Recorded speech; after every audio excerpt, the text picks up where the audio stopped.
Hi everyone, it's Levi and Natalie with Henley's Happy Trails. Thanks for tuning in as we continue our virtual book tour. This is stop number 2.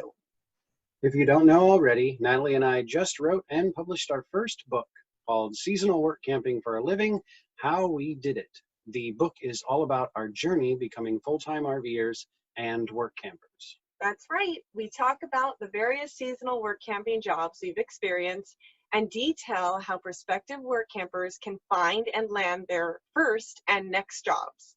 Plus, we include lessons we've learned after almost 6 years of work camping and include financial aspects of funding your full-time RV travels through seasonal work camping. One of the seasonal work camping jobs we highlight in our book is the sugar beet harvest. We enjoyed this experience so much that we joined up with the harvest for 2 consecutive years. The sugar beet harvest is a rather popular seasonal work camping option for many RVers. Hundreds of RVers and local workers come together to harvest and pile sugar beets in order to store them for the sugar making process. It can be a very short but very profitable work camping venture. The company that hires work campers for this October event, which takes place in the Upper Midwest, is Express Employment Professionals. They hire RVers and locals to work not in the fields, but at the piling stations where the sugar beets are stored before they are processed. This 2020 year, Express Employment is changing things up a bit for work campers, including a pay increase and other perks. Here to give us more insight on the sugar beet harvest is Alyssa Kaste. She is the Sugar Beet Harvest Project Manager with Express Employment Professionals. Thank you for joining us, Alyssa. Thank you guys for having me, Levi and Natalie. It's a pleasure. So you are responsible, or is it more of the recruiters that are responsible for hiring the work campers and the locals? A little bit of both. So we have a team, a dedicated team here internally of about 5 individuals that recruit all year around for the beet harvest. So Jody, Ruth Ann, Stephanie. We also have a senior recruiting coordinator. Her name is Rachel. Our administrative assistant, Jan. We have another liaison for Sydney, her name is Carrie Olness. And then for our new Michigan project is Gail Fothery. So we've got a team that goes all year round, does recruiting, and then all of the back stuff that nobody gets to see that really sets the stage for the sugar beet harvest, like the campground. I would say that we all do a little bit of everything.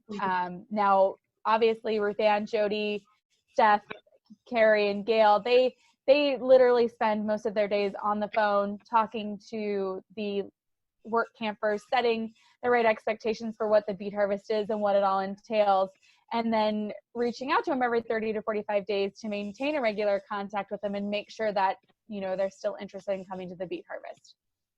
Okay. Can you give us a little bit of background information on the actual event, on the actual beet harvest? Yeah, so we have been with American Crystal Sugar, which is one of the nation's largest sugar beet or sugar producers, for this will be our 23rd season with them. And then Sydney Sugars, which is kind of like their sister company, we have been with them for 12 seasons. And then just recently, Michigan Sugar last year was our first season, so this will be the 2nd season with them. So we help American Crystal, Sydney Sugars, and Michigan Sugar with their recruiting efforts to work at the beet receiving stations during the fall. And so what happens is when the beets are ready to be harvested, the growers or the farmers bring in and truck in their beets to these beet receiving stations where they're then piled all fall long until they can be brought into the factory to be processed. So these piles can range, I think it's a 1/4 mile long and up to, I think, 28 to 32 feet tall, depending on, what kind of pile it is and how much tonnage we expect to come in during the beet harvest. Kind of varies and makes the piles change a little bit. But there's on average 2 piles at each beet receiving station. So we have some stations that are smaller that maybe only have 1, and some that are significantly larger that maybe have 8 to 12 pilers on the grounds. So we've got 6 piling sites in the Sydney, Montana area. 36 piling sites in the Red River Valley here, or for American Crystal Sugar, and then 14 piling sites in Michigan that we staff for. So A how couple many of pilers. how many people do you end up hiring for the piling stations alone? So generally in the past it's been about 1,500, but now with Michigan Sugar being added to everything, we're roughly looking for that 2,000 to 2,300 individuals, locals and work campers together. Okay. That's a couple of people. So we've been asked this question quite frequently when people ask about the sugar beet harvest. What exactly is a sugar beet? Because most people are used to the red beets they buy at the store. Right. So I think it's related to the red beet, but this is it's white, and it's almost more. I'll grab a. So this is Steve. This is Steve the beet. And so this is ultimately, what a sugar beet harvest looks like. It's white, and it's got the leafy greens. The leafy greens will be topped during the beet harvest before the beets are brought into the beet receiving station. And then, they just look like a big white dirty beet. And then if you cut into it, it's more starchy than like your red vegetable beet, but or your garden variety. It's not one that you would want to just take out of the pile, wash off, and take a bite out of. I mean, people have done it, but it's not. No, we haven't done that. Yeah, we totally haven't tried one.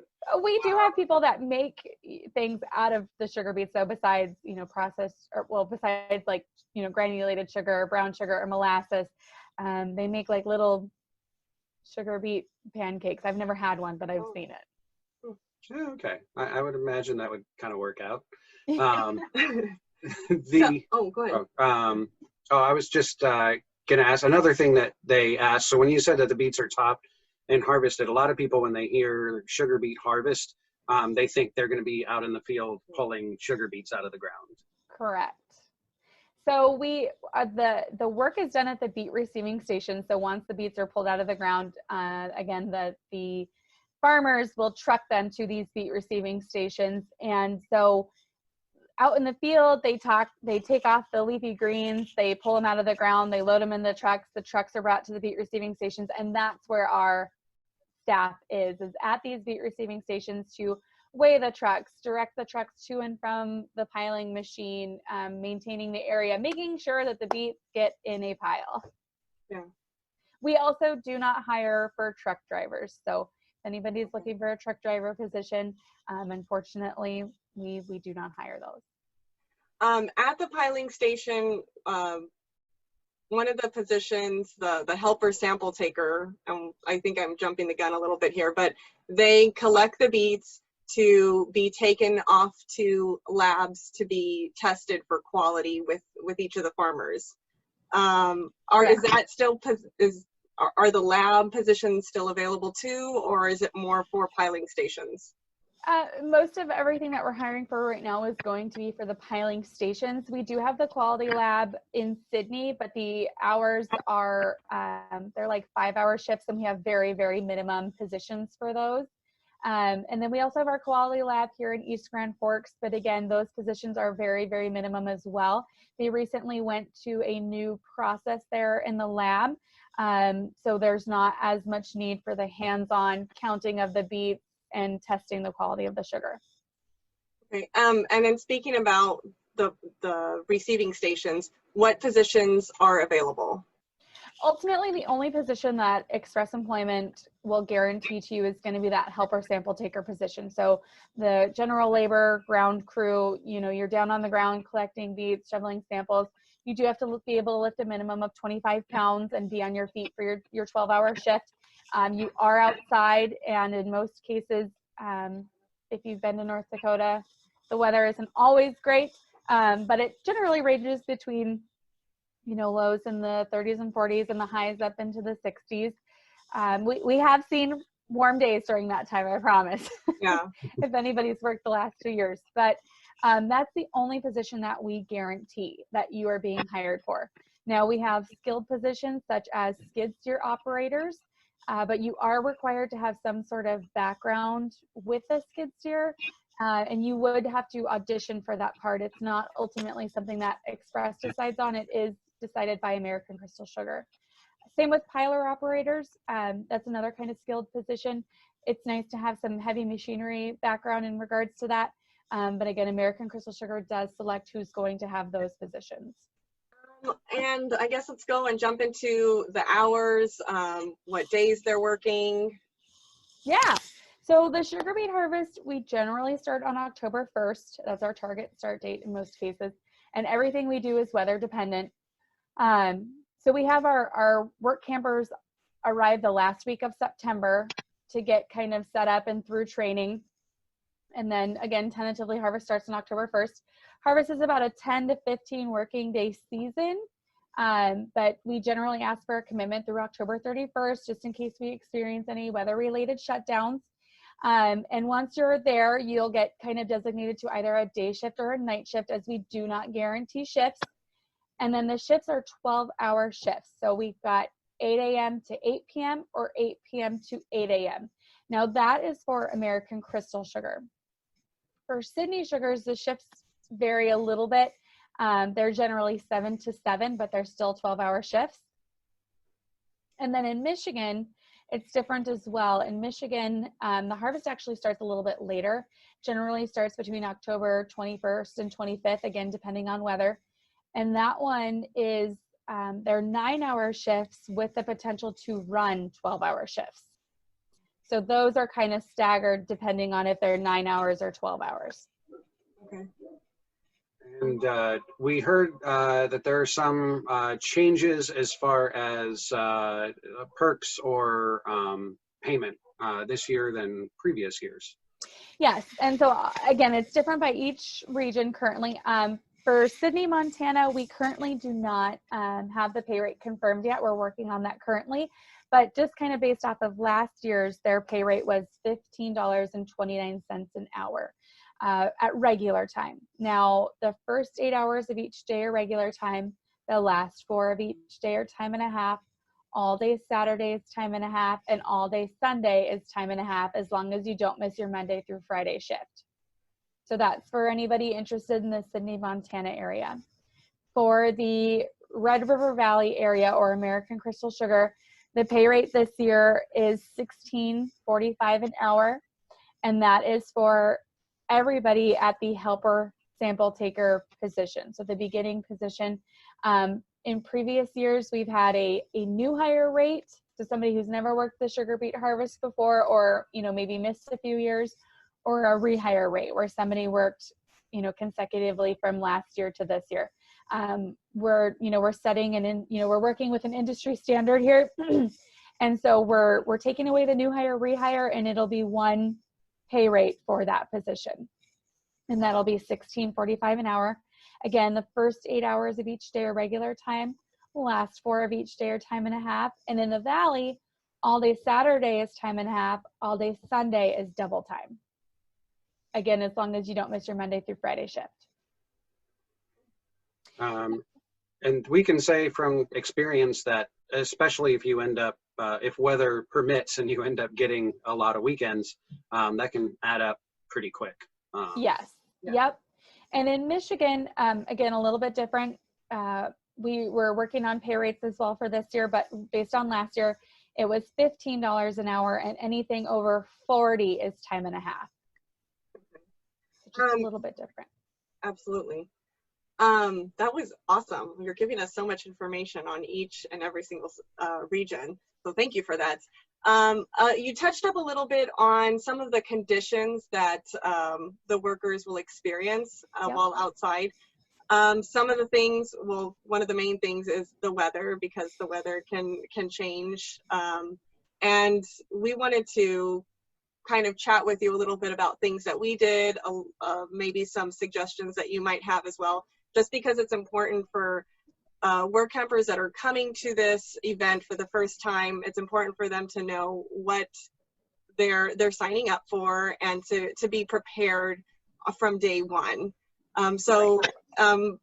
For example, with the weather, clothing, wearing layers was a pretty important thing for us. And one thing that, because we went through Jody, she was our recruiter. one thing she told us to do was, because you're outside, your clothes are going to get dirty, and you want to layer up a lot. A good thing to do is maybe go to Goodwill and purchase some clothes there at a cheap price, and then you can just kind of throw them away when you're done with the harvest. What were some? The other thing was, the only thing I would say, and you may agree, not to skimp on is definitely shoes or boots. Yeah. I mean, you want something that's kind of weather resistant, but you're going to stand on a concrete slab for like 12 hours a day. Right. Yep. And just to touch on that, so we have a 5-page checklist that we go through with every single person that, you know, submits an application or says that they're interested in the beet harvest. And ultimately, again, it's to be as transparent as possible so that everybody understands kind of, you know, what they're getting into, and to make the educated decision on if this is right for them, because ultimately it's not right for everybody. And so we do talk about what to wear, and you're right, layering up. We advise people to leave layers or additional clothing in their vehicle, because if they need to go back and put some more on, at least it's in their vehicle. And for boots, we don't require steel toe. It's always recommended as an extra safety measure. But what we say is a good hiking boot, or something that you can be in all day and be comfortable. Always break it in before your first shift. Yeah. And to make sure that it's waterproof.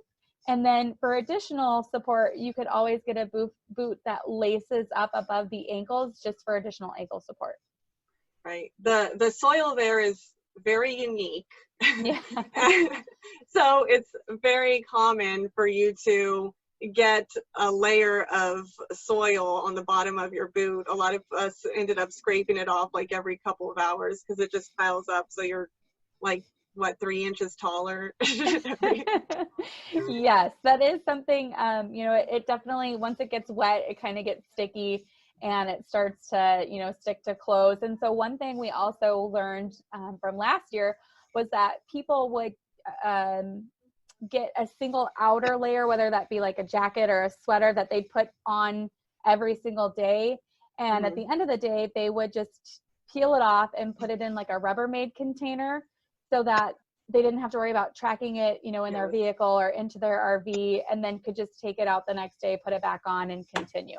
Yep. Yeah, that's pretty much what we did. We had a set of like sneakers, and then our outer clothes were kept in the car. And then when we got to work, we'd change into the boots, and when we were done with work, we'd change into the sneakers, so that vacuuming the car was a little bit easier. Yes, very smart. Some other conditions, the machine is very loud, so just be aware of that. I know people that wore earplugs. And then one thing that, I don't know, I guess it slipped my mind, was that there were porta potties, so, which is fine. They clean them out regularly. But when we were working the night shift, it was a good thing to have like a headlamp. So if you were going to use the porta potty, just so you could kind of navigate over to it. And evening was a little bit easier if you had a light. That's a great idea. And we actually we do newsletters now every month, and in a newsletter, generally it's kind of the July or August newsletter, we usually send out tips and tricks or things to consider. So I'm definitely going to put that on the list. Porta potty tips. Yeah, actually, I think where the scale house was at our piling station, the people that were working in the scale house like put one of those little battery powered lights like and stuck it to the ceiling. And that was the like cleanest and most pleasantly smell. Okay, TMI, sorry. Okay, next question. I'm glad to know you guys are being taken care of, though, and that it was clean and well maintained. Yes, That's important. Yes, they were. We'd see the guy come and clean it out on a daily basis, or every couple of days, or whatever it was. But I know you said that the harvest typically lasts about 15 or so working days.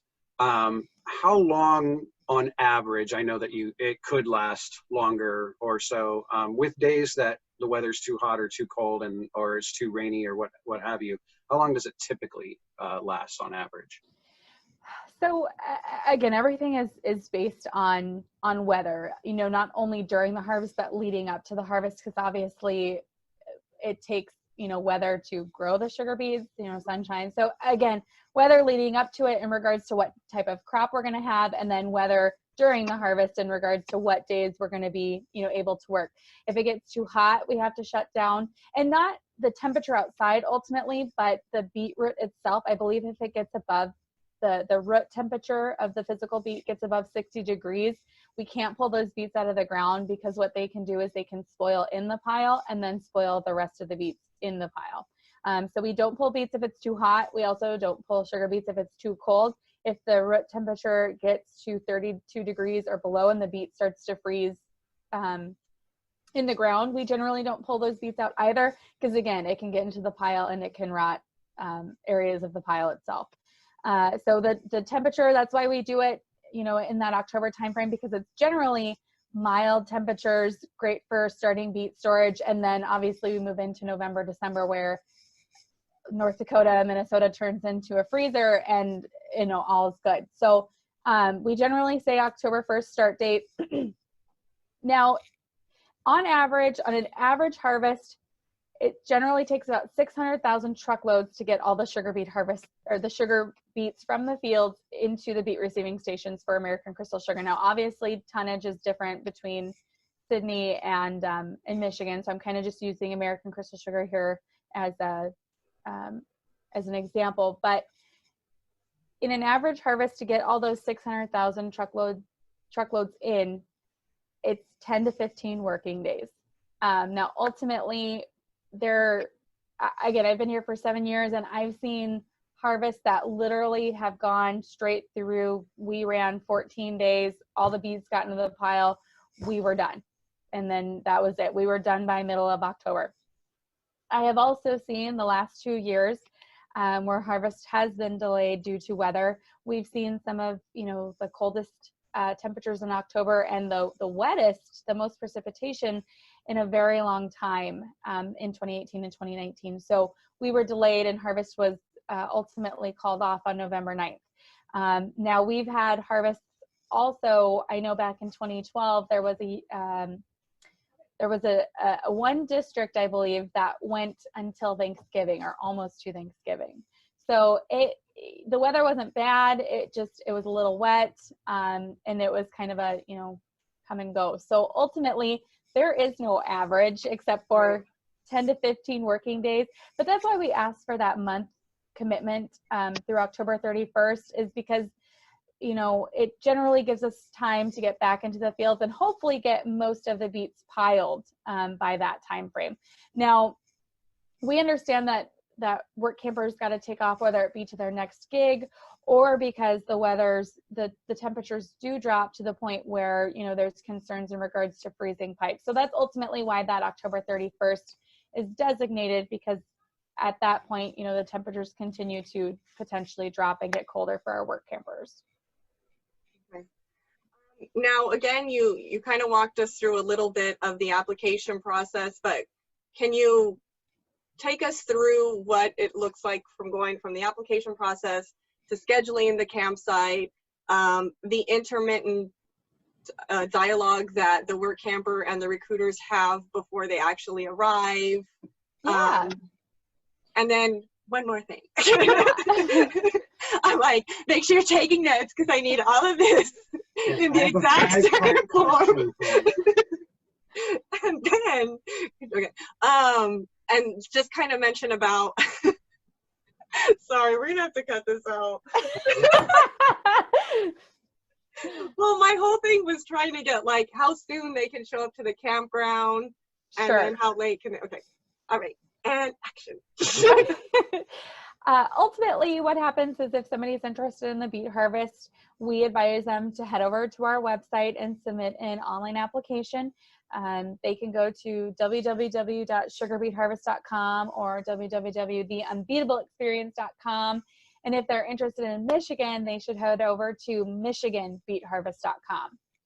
And they can submit their online app, super quick, super easy. It'll come to our office where it'll be processed and sent to one of our work camper liaisons. So your Steph, Jody, Ruth Ann, Gail, Carrie. And then that liaison will reach out to that individual to talk about the job itself, go over the harvest checklist, and again, be as transparent as possible with everybody. They will then kind of go over the application in regards to, what type of RV you have, what kind of facilities you need, if you need a bathroom and shower. And then we'll follow up, we'll make a conditional job offer that you are accepting, that you want to be here for the harvest as a helper sample taker. After that, we will follow up every 30 to 45 days. So your harvest work camper liaison will reach out to you every 30 to 45 days to maintain a regular contact with you.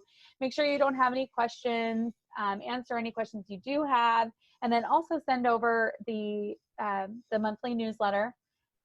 So Rachel creates those. She does a great job. Great job, Rachel. So we'll send those out monthly to you guys every 30 to 45 days. And then May, so currently we're in May, that's crazy, but May is our commitment month.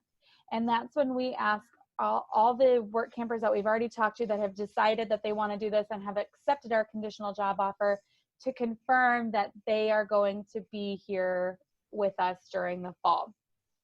After May, June's kind of a normal month for us. And then July is when we actually start making arrival dates. So during that 30 to 45 day contact with our work camper, we generally try to set up, what campground they're going to, what day they should arrive, what day they're going to have office orientation, and try to give them any information that they're going to need for their arrival, addresses, phone numbers, who to call, those kinds of information. And then they arrive. If they are in a campground with a campground host, that campground host will help them get settled in. And then they'll go to their orientation either the day following their arrival or maybe the day after that, depending on, and all that is set up with their work camper liaison. And then they'll go to some training and we'll get started. We schedule their arrivals with each campground. Most of our campgrounds are full service. If we can't provide sewer, then we will provide a honey wagon to come around twice a week to take care of that for you. And how early can work campers arrive and how late can they stay after the harvest is complete? So generally we ask that you stick to the arrival date given to you by the work camper liaison. We have to adhere to campground rules in regards to reservations, just like everybody else making the regular reservation. So if you choose to come in early, we can't always ultimately get you in. That's why it's really important to stick to the date that the work camper liaison gave you. Unless American Crystal Sugar, Sydney Sugars, or Michigan Sugar has designated that they would like you in early, we just plan for that, last week of September timeframe. And then they can stay until 48 hours after their final shift. Ultimately, we don't want to send anybody on the road who just got off a night shift, so it's important to get some rest and get anything that you need before getting packed up and hitting the road. Now, if somebody were to quit the harvest, unfortunately, it would be about 24 hours, but it would be 48 after your final shift. And the campgrounds, they're relatively close to the piling station that you're assigned to. Is there like a minimum and a maximum distance that you're looking at with these? Yes. So obviously after a 12-hour shift, we don't want anybody driving as far as they don't need to, if that makes sense. So ultimately we try to place you in the campground that's closest to the piling site that you'll be working at. Our farthest is 28 miles from piling site to campground, and our closest, I believe, is 2 miles. One thing to keep in mind is we don't allow walking from piling site to campground. Some of these piling sites are very, very rural and there's no sidewalks. There's just ditches. So we don't allow that because it's not safe. There's a lot of truck traffic, a lot of car traffic. It's just not a good idea for anybody to be walking. So that is not something that we allow. Okay. This is kind of like a bucket list work camping job for a lot of people. Like, oh, I did the sugar beet harvest, and it's a completely different industry than what a lot of seasonal work camping jobs are, because a lot of other ones focus on customer service, the hospitality industry, and this is a completely different gamut of skills that you're looking at. I mean, you're working with the agricultural industry, and that alone is just a neat experience. Ultimately, we've heard that that you're not a real work camper unless you've worked the sugar beet harvest, is what we heard from a few other people. We're real work campers. And it definitely is an endurance test at times. So it's certainly because a lot of people have asked, is it really hard? And I'm like, not really. The hard part comes in, can you stand on a concrete slab for 12 hours a day for a couple of weeks? It's not like backbreaking work or anything. It's definitely an endurance test. But is there, in the specific areas, have you heard of any specific things that work campers have said that they enjoyed visiting and seeing in the areas surrounding? Ultimately, the camaraderie. Again, we hear it time and time again about people getting together and hanging out. There's some campgrounds where they do a daily happy hour. Now, obviously, that's before harvest starts, but they'll get together at 5 o'clock. Everybody brings their lawn chairs and a drink, and they all get together for about an hour, and then disperse afterwards. It just kind of depends on what area you're in, because up north in like the Drayton area, it's very rural, but there are just some small hole in the wall things up there to do and places to eat. We have some of the most amazing cafes, just little hometown cafes with making my mouth water. So good. Yes. You guys are big on cinnamon rolls. Caramel rolls. Yes, absolutely. There's little bakeries. Let's see, I'm trying to, fishing's a big thing, like catfishing and, like you said, walleye fishing. But most of what we hear is people wanting to be and hang out with, the people that they met last year, or, hey, I'm meeting my friends at the sugar beet harvest this year kind of thing. It's like a time for everybody to reconnect. Right. And one question which I'm sure may be on some people's minds, with the current pandemic situation that's happening at the moment, is there any specific things that you're changing or doing with respect to like personal protection equipment, things like that you plan on doing this year? Yes. So we currently have a team dedicated just to the COVID situation. And ultimately we are looking at numerous different things that we can put in place and make sure that everybody's health and safety is obviously and continues to be number one. So, we've looked at everything from, the masks and gloves and what we're going to do all the way to, sanitizers. And so there's a lot that we're looking into right now, and we're currently making, we're in the process of setting standards for all that. So there will definitely be a rollout coming for everything that we're doing to make sure that everybody's safety is still number one. And did you have any other questions? Okay. So one more time, let everyone know where they can apply for the sugar beet harvest. Yes. So you can head over to, if you're interested in American Crystal Sugar or Sydney Sugars, please head over to sugarbeetharvest.com or theunbeatableexperience.com. And if you're interested in Michigan, head over to michiganbeetharvest.com, or you can give us a call at 888-791-6738.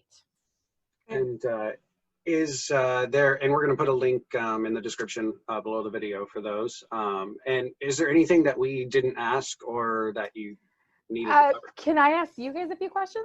Oh, sure. Okay. Let me get down to it.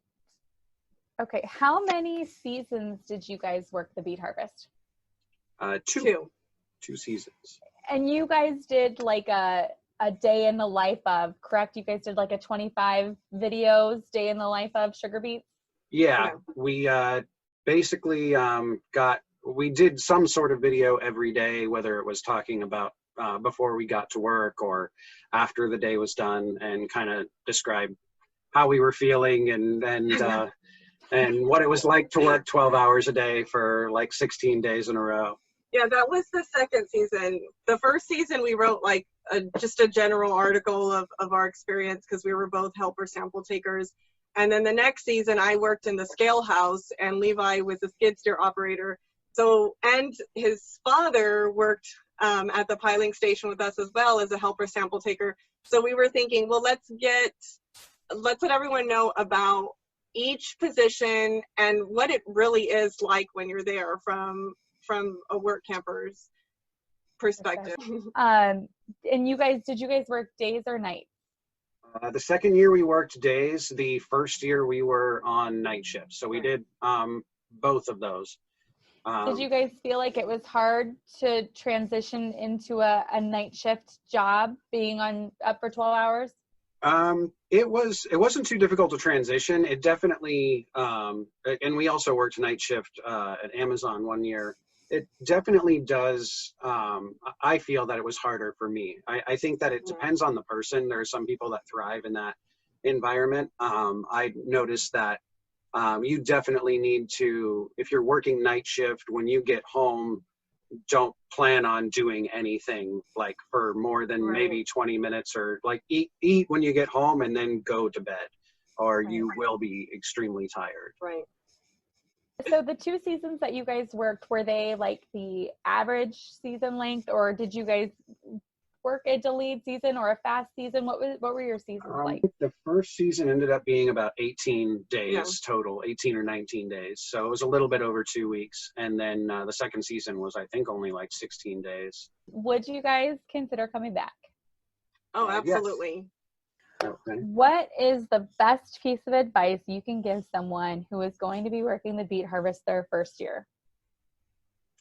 Mine would be to come prepared with layers, because that was probably one of the biggest changes for us with any work camping job was the weather.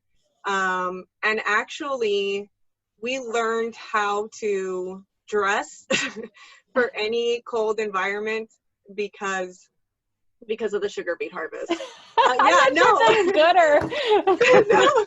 Well, what was it? We've done Christmas decor with Knoxville, and cool. We've had to take down lights or put up lights in freezing temperatures, and we were probably one of the few people that was dressed appropriately with our layers. And I'm like, we did the sugar beet harvest, so this is nothing. I always tell them that I'm like, we were on our feet for 12 hours in the cold, in the wind, 15, 20 mile an hour wind. Like nothing compares to it. I mean, once you have done the sugar beet harvest, it's like everything else is a cakewalk. Oh, that's good.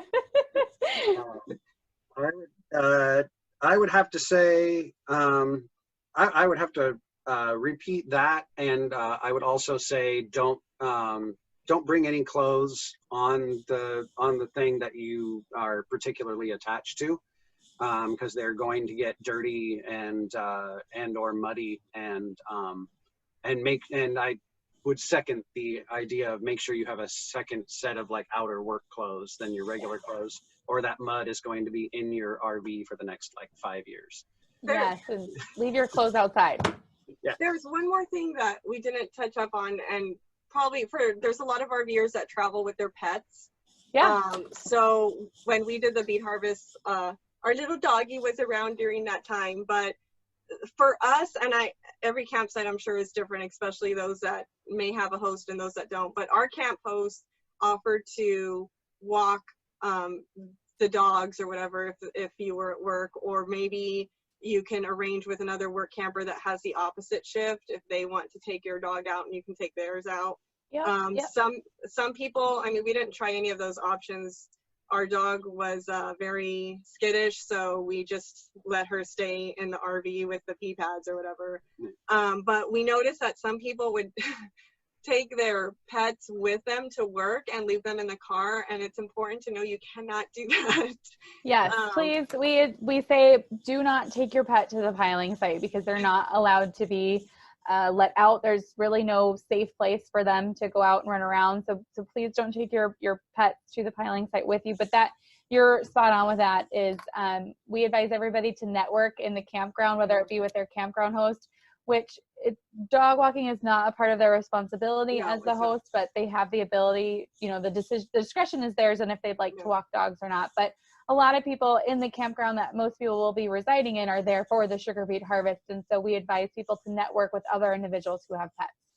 No, thank you so much for allowing this opportunity so that we can ask questions, and hopefully we were able to address questions that other prospective work campers have. You are an extreme wealth of information. I mean, you dove into every question and gave so much. You gave more information than we were even asking for. So thank you very much for that.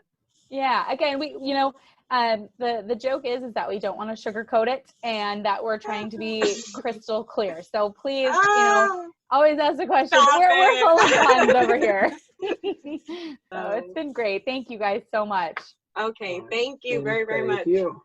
If you want to learn more about our experience with the sugar beet harvest, we included a link to our sugar beet harvest series below. We posted a video every day that we worked and described our experience. We will also include links to articles we have written about the harvest on our site, henleyshappytrails.com. You can also get an overview of our experience by reading our book from Amazon, Seasonal Work Camping for a Living, How We Did It. If you are interested in applying for the sugar beet harvest, simply go to their websites, theunbeatableexperience.com or michiganbeetharvest.com. If you do apply, please be sure to let them know that Levi and Natalie Henley sent you. We do receive a little payment for each referral we send their way. We hope this video gives you a better understanding of this seasonal work camping opportunity. Until we meet again, stay safe out there, happy job hunting, and happy trails.